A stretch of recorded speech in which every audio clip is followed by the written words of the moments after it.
Tell us about what's happening here today, first of all. Wonderful. Well, we have some wonderful volunteers here from Post. So every year they have Ingredients for Good.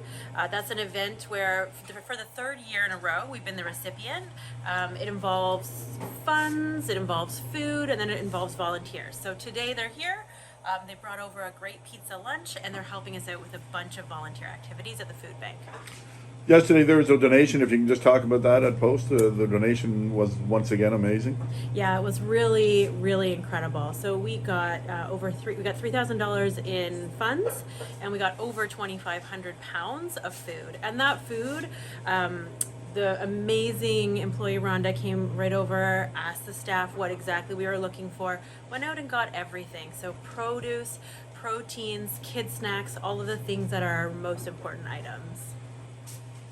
Every year they've helped for the last 3 years. 3 years, yeah. So it's amazing to see neighbors in the community helping neighbors Exactly. for this. It must mean a lot each time you go over there. You know what you're going for, but it just must put smiles on faces. Neighbors like Post are really incredible because it's not only events like this that happen one time a year. If we need something, if we know that we're running low, whether that's food or volunteer power, we know we can pick up the phone, we can call Post, and we'll have something here from them in moments. And that is a partnership that we can't put a value on. It's incredible. If you generalize, how are things this year here?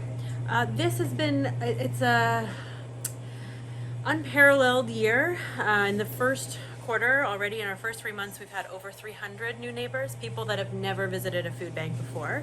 In 2022, we only had about 230.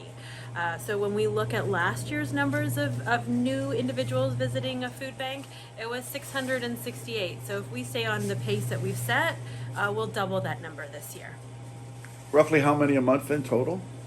Over 1,000 individuals visiting a month.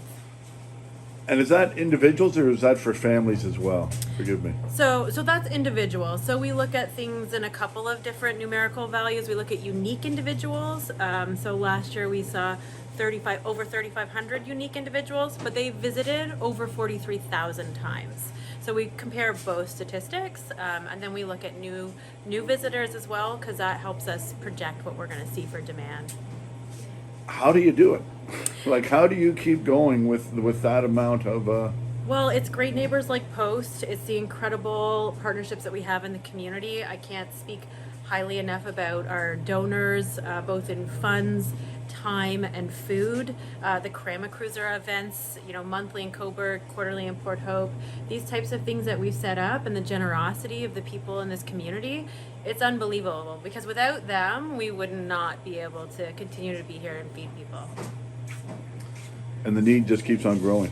And it's projected to keep growing. If you look at hunger counts either from Feed Ontario or Food Banks Canada, you'll see what they're projecting and what they're looking at, and it is alarming. And we know that we need to be here for another 35 years. Food banks aren't going away.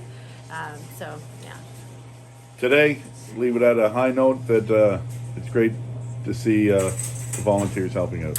It's amazing, and we put them to work on all sorts of things. When we get volunteers here, we've got shelves to stock, we've got product to sort, we've got portioning to do, we've got cleaning, we've got facilities, we've got food calls, deliveries. If you want to volunteer, this is the place to come, because we've got a lot of opportunities.